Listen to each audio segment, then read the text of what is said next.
Welcome, Creepaholics crew. Today we're creeping into a story of betrayal, cold-blooded murder, and the tragic death of an FBI agent who was just doing his job. The case of FBI Special Agent William H. Durkin is one that shook the nation, a story of a hero lost in the line of duty. Grab those flashlights. Lock those doors tight. Let's creep on down the dark and airy trail together. Let's creep into it, shall we? William H. Durkin was born in 1907, growing up in a small town in Pennsylvania. From an eager age, he had a strong sense of duty and an unrelenting desire to serve his country. After graduating from college, Durkin established in the military, where he distinguished himself as a loyal and brave soldier. But his call wasn't just in the military. He had always been fascinated by law enforcement and the fight for justice.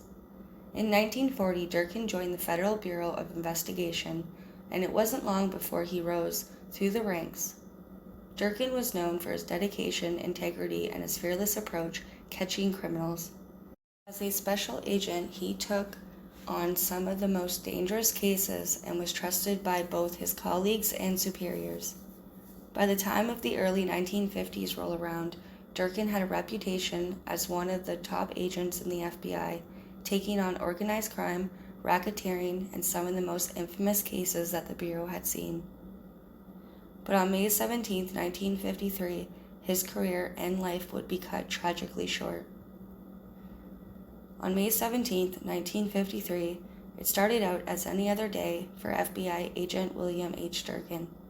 He was investigating a series of high-profile robberies tied to organized crime, focusing on a man named Elmer, aka Trigger Burke.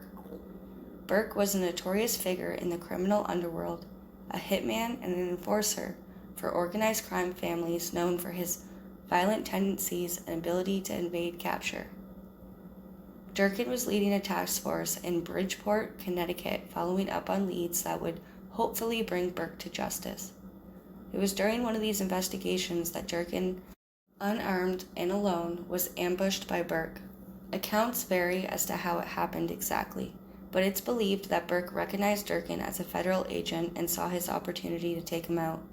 Durkin, who was outside a diner, was shot multiple times by Burke in broad daylight. The murder was brutal, swift, and left the FBI stunned. The Bureau had lost one of its own, and now the mission shifted, not just catching a criminal, but to avenge a fallen agent. After Durkin's murder, Burke became one of the FBI's most wanted men.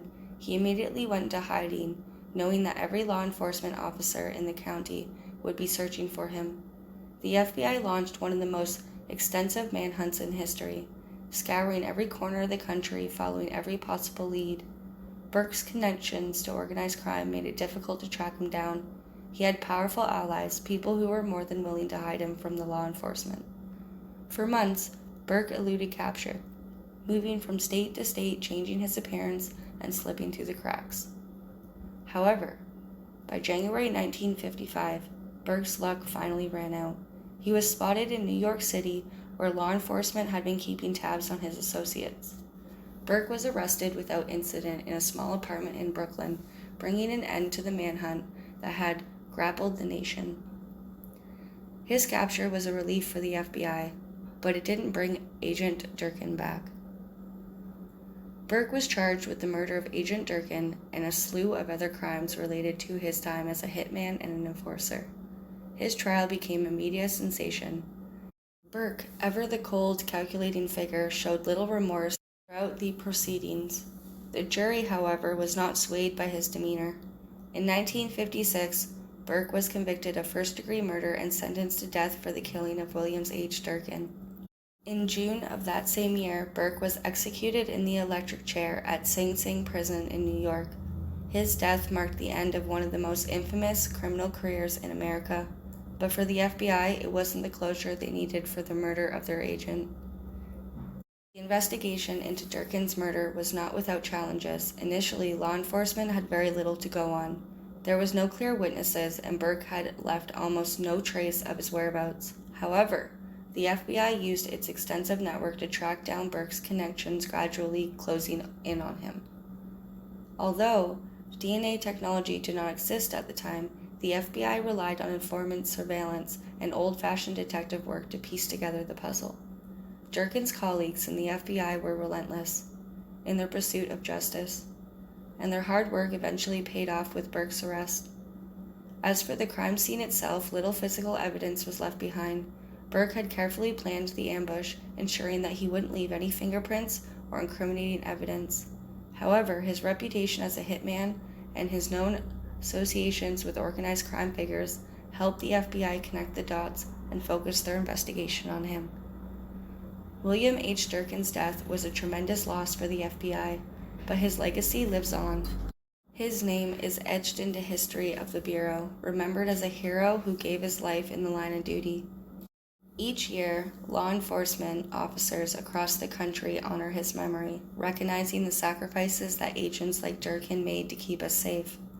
For the FBI, the murder of Agent Durkin served as a rallying point, strengthening their resolve to take down organized crime. The Bureau ramped up their efforts to resolve and take down organized crime, leading to more arrests, convictions, and the eventual decline of many of the most powerful crime families. Before we wrap up, I'd like to remind you that listener support helps us keep Creepaholics going strong. You can support the show with a monthly donation of just 99 cents or $4.99 a month. Every contribution helps us continue sharing these stories of crime, mystery, and the downright eerie. Click the support link wherever you listen and join the Creepaholics crew in keeping the case alive.